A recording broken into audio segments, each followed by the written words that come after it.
We'll now continue section 8.4, where we'll discuss powers of complex numbers. In order to evaluate a problem that has an exponent on a complex number, we have two formulas that we can use.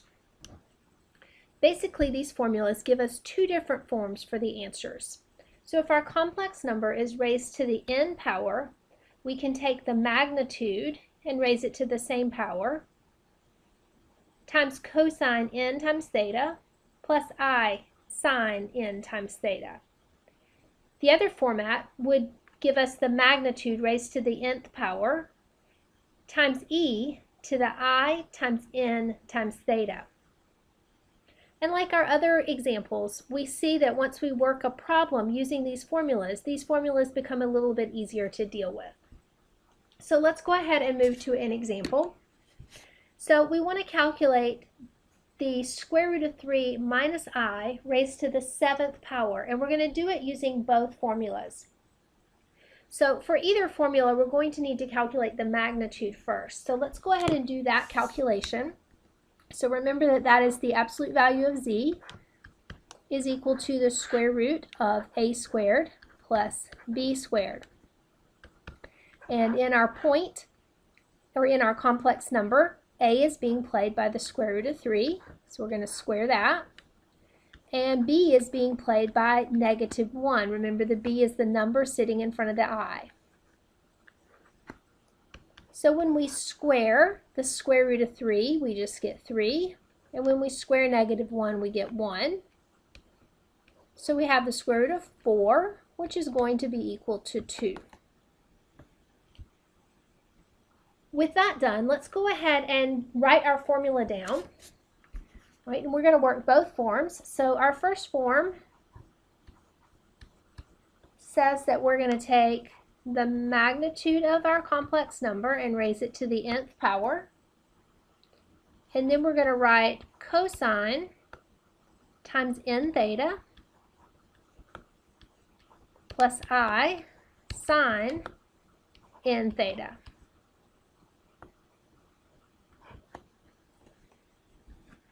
And so we already know that the magnitude is 2. We know the power that we're working with is 7.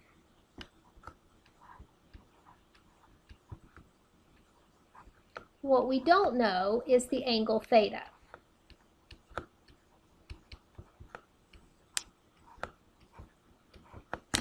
All right, so let's take a minute and see if we can figure out what that angle is.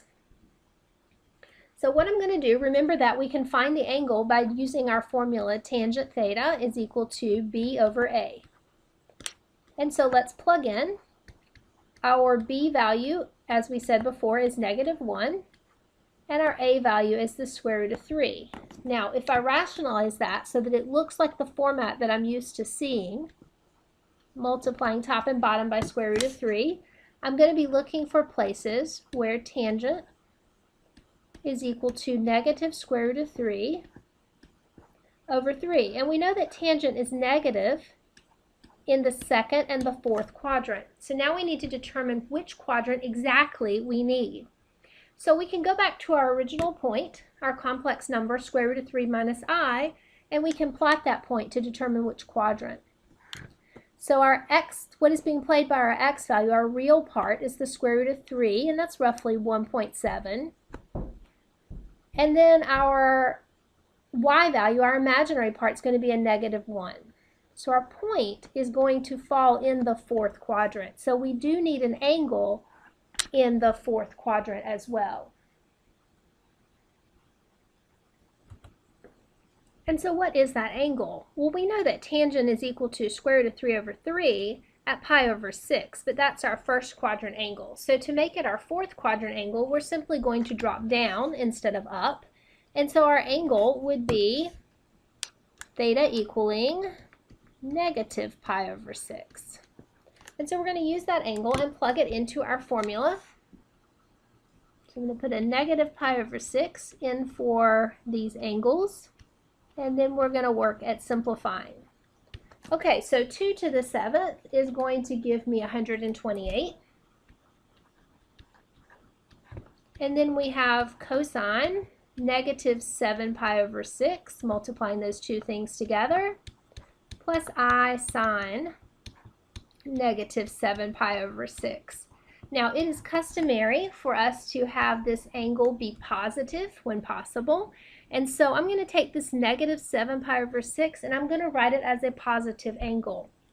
So if you think about that, negative 7 pi over 6, let's see, this is pi over 6, 2 pi over 6, 3 pi over 6, 4, 5 pi over 6, 6 pi over 6. Okay, so here is negative 7 pi over 6. And if I want to write it as a positive angle, I'm going to come around this way instead. And you can see that that angle will be 5 pi over 6. And so we're going to write our final answer as 128 cosine 5 pi over 6 plus I sine 5 pi over 6.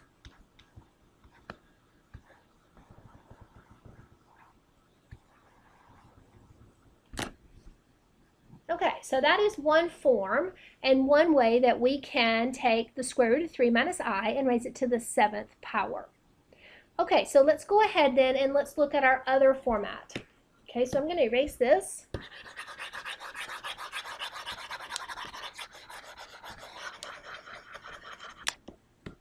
Okay, and our other format said that the complex number raised to the nth power was going to be the magnitude of the complex number raised to the nth power, and then e to the I times n times theta. Okay, so let's plug in here. We have a complex number's magnitude. We've already calculated that to be 2, and we know that our exponent is 7. Our I is going to stay. Our n is 7. And our angle we found, remember, to be negative pi over 6.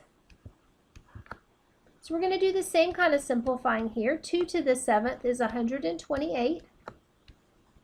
And then we have negative 7 pi over 6 I. And again, it is customary to not have that angle be negative if there's any other way to write it. And so we can write negative 7 pi over 6 as a positive 5 pi over 12. And so we would want to do that.